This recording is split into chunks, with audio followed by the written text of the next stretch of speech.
She picked love, I picked power. And somehow, we both ended up paying the price. When I first met Lila, I didn't know we'd grow into the kind of friends who'd shape each other's lives. It was freshman year at New York State Business College, the kind of place where everyone looked like they had their whole future figured out. We didn't. Lila sat 2 rows ahead of me in our Business 101 class. She had that kind of quiet beauty that didn't need effort. Soft brown hair, sharp eyes, always a small smile like she knew something the rest of us didn't. But what really drew me in was that she didn't try too hard to impress anyone. I was the same way. Quiet, observant, more focused on note-taking than flirting or showing off. That's probably why we clicked. One day after class, it started raining. The kind of sudden New York rain that sends everyone running for cover. She looked stranded, holding her notes over her head, and I just held out my umbrella. We walked all the way to the bus stop together, talking about the most random things. Professors, overpriced coffee, how exhausting it was pretending to have your life together at 19. That walk turned into study sessions into inside jokes, and before we knew it, we were inseparable. We weren't the loud girls at parties. We were the kind who sat in the corner, laughing quietly at the chaos, sipping cheap coffee, analyzing everyone's body language like it was a group project. People who knew us always said, "You two are exactly the same." And for a while, that was true. We were both introverts who loved meaningful conversations more than crowded rooms. We both wanted to do something big, something that made our parents proud and gave our lives a name. But if we were similar on the outside, we were complete opposites inside. Because Lila wanted love, the kind that made her feel chosen, protected, adored. She used to say, "I don't care about power. Rach, I just want someone to look at me and think, she's my whole world." And I'd laugh, telling her, "You can keep your love story. I just want to be my own world." We'd tease each other about it. Love versus career. But back then, it was just talk. We didn't realize how real that choice would become. In first year, our lives were set on 2 invisible tracks. Mine leading toward independence, hers toward romance. But at the time, we didn't see it. We were still the same 2 girls sharing late-night fries, talking about internships, classes, and where we saw ourselves in 5 years. She'd say, "Married, with a little house, 2 kids, and a husband who brings me coffee in bed." I'd answer, "CEO, maybe 3 offices. And my assistant brings me the coffee." We'd laugh until we cried, making fun of each other's fantasies. But deep down, I think both of us believed we'd get what we wanted. We were young. We were hopeful. And we thought life would reward us for wanting it badly enough. We had no idea that one choice, one love, could change everything. It started during our 3rd semester, the fall when everything in New York felt golden and alive. The leaves around Central Park were turning orange, midterms were coming up, and our days were split between coffee runs and late-night library sessions. That's when Ethan showed up. He was in our business communication and strategy class, the kind of guy who always sat at the front, answered every question, and somehow made it sound charming instead of arrogant. He had that easy confidence that made professors like him and students notice him. And Lila noticed him too. It began with a group project, 4 of us assigned to analyze a marketing case study. Ethan immediately took charge, assigning roles, planning meetings, joking just enough to make everyone comfortable. When he spoke, his voice had this steady calm that could make anything sound like a plan worth following. And when he looked at Lila, he looked through her, not at her, like she was the only one in the room. I saw it. The way she tried not to smile when he teased her about her handwriting, or how he offered to walk her to the subway station after meetings. By the 2nd week, he was waiting for her outside every class. I remember the first time she told me about him. We were sitting on the stone steps behind the main building, sipping cheap cappuccinos from the vending machine. Her voice had that glow, the kind that comes only from being seen by someone new. She said, "He's different, Rach. He actually listens when I talk. He remembers the little things." I wanted to be happy for her. And I was. At first, their relationship moved fast. The kind of fast that feels romantic when you're 21 and still believe intensity means sincerity. They'd have dinner at Little Italy, study together in the library until closing, then sit under the campus lights like they were in some indie movie. He made her playlists. She wrote him notes. And slowly, Lila, the girl who used to plan her presentations a month in advance, started planning her life around him instead. It didn't happen overnight. It was gradual, subtle, like a string being pulled a little tighter each day. One night, I was finishing up an assignment when my phone buzzed. It was a message from Lila. "Can we talk?" When I called, she sounded hesitant. He got upset, she said quietly. About what? Nothing serious. I was out with the girls from class after our group project, and I forgot to text him back for a few hours. And? He said he worries when I'm out without him. He says it's because he cares. Her tone was defensive, but I could hear the unease underneath. That was the first red flag. But when I pointed it out, she laughed it off, said I was just being overprotective. After that, things shifted. She started skipping our Friday meetups, saying Ethan wanted to spend quality time. She began dressing differently, softer colors, simpler clothes. When I asked, she said, he just prefers when I look more natural. It's sweet, actually. He says he loves me most when I don't try too hard. But she was trying hard, harder than ever, to fit into his version of love. By mid-semester, she was barely around. I'd spot her walking with Ethan between classes, their hands locked, her eyes on him like he was her world. And maybe he was, because slowly, everything else, friends, goals, plans, faded behind him. I told myself not to judge. Maybe this was what love looked like. Maybe it was supposed to feel consuming. But every time she missed another class, every time she canceled our coffee plans because Ethan doesn't like when I'm out late, I felt that quiet ache in my chest. It wasn't jealousy. It was fear. Fear that the girl who once dreamed of building something huge was shrinking herself to fit inside someone else's dream. Then came the night everything changed. A cold Friday in November. We'd planned to go to Bryant Park for the winter market. Just the two of us, like old times. She texted last minute, "Can we reschedule?" "Ethan's having a bad day." I almost didn't reply. But something in me said to go anyway. Even if it was just to walk alone, I did. And while I was browsing through one of the stalls, I saw them, Lila and Ethan, not fighting. Not even talking. Just sitting there. But her expression stopped me cold. She was looking at him like someone watching a storm roll in, quietly terrified, pretending it was fine. And the way his hand gripped her wrist when she tried to stand up. It wasn't affection. It was control. That night, I didn't say anything. I couldn't. Because how do you tell someone they're losing themselves when they think they're finally loved? But deep down I knew she was in too deep. And I was about to lose my best friend to a kind of love that only knows how to take. By the time we reached our 4th semester, it felt like I was watching a slow fade out, like someone turning the dimmer down on Lila's light. She still smiled, but it didn't reach her eyes anymore.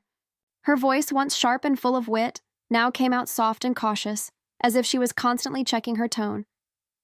She still came to campus every day, but somehow she always looked like she was somewhere else entirely, like her mind was trapped inside someone else's rules.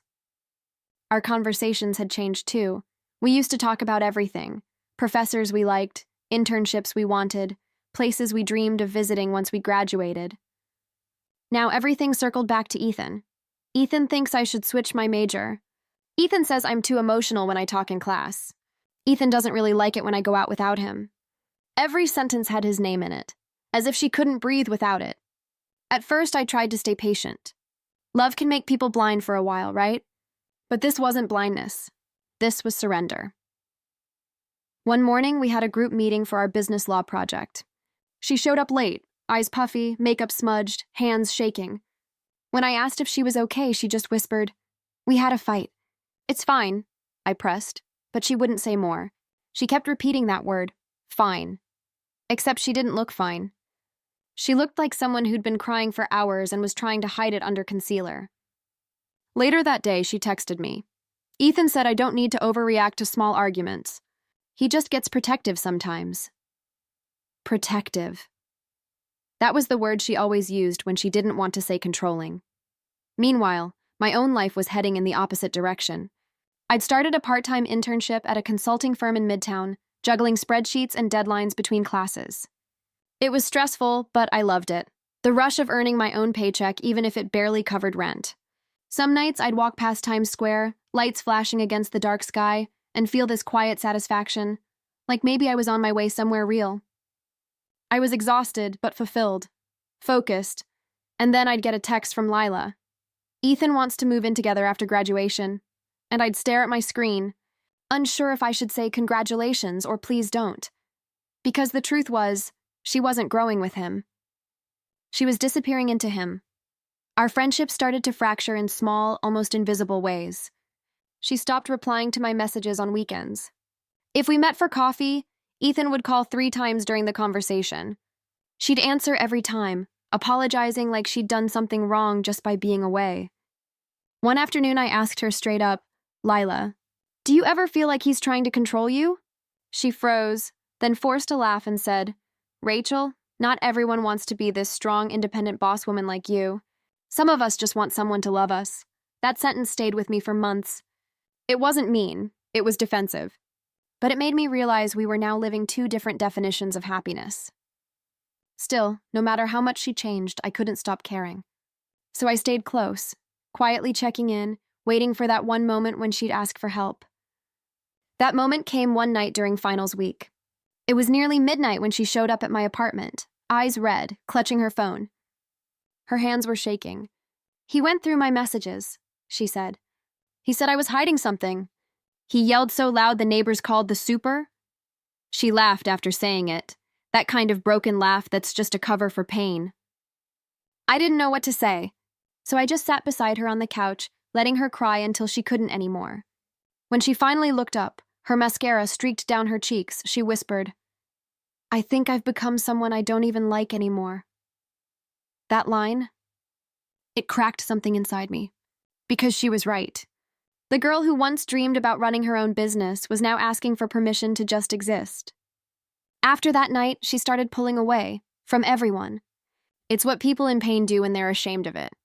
And by the start of our senior year, it was like we were strangers who just happened to have the same classes. She was always on her phone, texting him, explaining where she was, what she was doing, who she was with. And I stopped trying to remind her of who she used to be. Because sometimes love doesn't need advice. It needs distance, until the person realizes what they've lost on their own. I didn't know it then, but that distance was about to become the only thing left between us.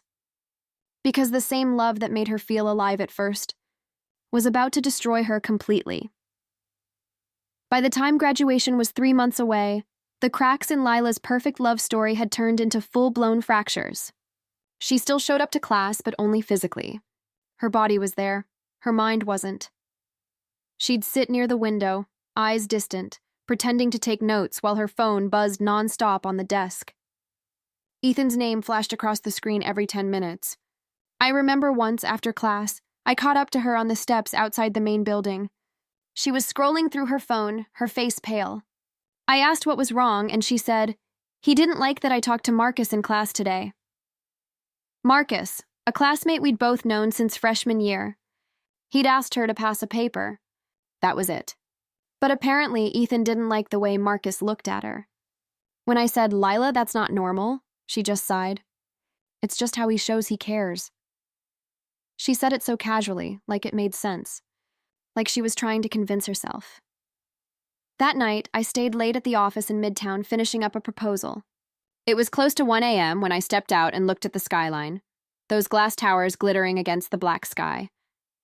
And for the first time I realized I felt free. Exhausted, yes. But free. I wasn't answering to anyone. No one was keeping tabs on me or telling me how to live. My world was mine. And then my phone lit up with a message from Lila. He left. That was it. Just 2 words. I called her right away. No answer. I called again, nothing. Finally, she texted back. He said I'm too much. Too needy. Too emotional. Said I drain him. I took the subway to her apartment, half running through the empty streets of the Upper East Side. When she opened the door, her eyes were swollen. She looked smaller somehow, like even her voice had given up. She kept pacing, saying, "I gave him everything, Rach. Everything he wanted. I changed everything about myself for him, and it still wasn't enough." And I swear, in that moment, I hated how much she blamed herself. Because that's what love like his does. It convinces you you're the problem for needing to be treated right. I stayed the night with her. We sat on the floor with cups of cold tea, surrounded by tissues and silence. Every now and then, she'd whisper things like, "He'll come back. He always does." Or, "Maybe if I just stop texting first, he'll realize he misses me." And I wanted to scream. Because I could see the cycle she was trapped in, but I knew she couldn't see it yet. A few weeks later, she stopped coming to campus completely. No texts, no calls. When I finally visited her again, her apartment was half empty. She'd quit her internship, deleted social media, and started avoiding everyone. It was like she'd folded into herself completely. And the girl I met under that umbrella freshman year was gone. Meanwhile, my life had taken off. My boss had just offered me a full-time role before graduation, an entry-level analyst position with actual benefits. I called my mom crying the night I got the email. And in that moment, I thought of Lila, of how once we'd sat together dreaming about success and love as if they were waiting just around the corner. I'd found mine. She'd lost hers. But somehow it didn't feel like winning. It felt like surviving. A month before graduation, I got a message from her. Just one line, "Can we meet?" We met at a small cafe near Riverside Park, the same one where we'd studied together back in first year. When I walked in, she looked different. Not broken, just empty, like a person who'd run out of emotions. She told me everything. How he'd come back a few weeks later, crying, apologizing, saying he'd been stressed and confused. How she forgave him. And how 2 days later he blocked her again. This time for good. I sat there in silence, watching her wipe away tears with a shaky smile. "I just don't understand how love can turn into hate so fast," she whispered. And I didn't have an answer. Because the truth is, love doesn't turn into hate. Control does. And that's what she'd been living under. That day, she admitted something that broke me. I thought if I loved him hard enough, he'd stay. But somewhere along the way, I stopped loving myself. That's when I realized this wasn't a story about who picked love or power. It was a story about who chose themselves. And for the first time, Lila was ready to choose her. The next day, she applied for a job. The same internship she'd turned down because Ethan didn't want her working late. She called me after submitting the application, her voice trembling but hopeful. I think I just took my first step back to being me. And I told her, "Welcome home." It was the start of her comeback. Slow, uneven, painful, but real. And as she started rebuilding, I finally saw a glimpse of the old Lila again, the girl who could light up a room without needing anyone's approval. The girl I'd missed. Meanwhile, my career was taking off faster than I'd imagined. Late nights, board meetings, constant pressure, but I thrived on it. Every milestone felt like proof that I'd chosen right. That independence was its own kind of love story. But sometimes, when I'd walk home past Brooklyn Bridge, city lights reflecting on the water, I'd think of Lila. Not out of pity, but admiration. Because healing from heartbreak takes a kind of strength no job title can give you. Years later, she texted me a photo. A simple message underneath it, "Guess who's getting married?" I called immediately, half shocked, half smiling. But her voice wasn't shaky this time. It was steady. She told me she'd met someone kind, grounded, patient. Someone who loved her without shrinking her. And I smiled. Because we'd both found what we wanted, in our own ways. She picked love. I picked power. But in the end, we both learned the same thing. You can't have either if you lose yourself first. If you've ever had to choose between love and yourself, tell me, which did you pick? And if you want more stories that stay with you long after they end, subscribe. Because every choice has a cost, and every cost has a story.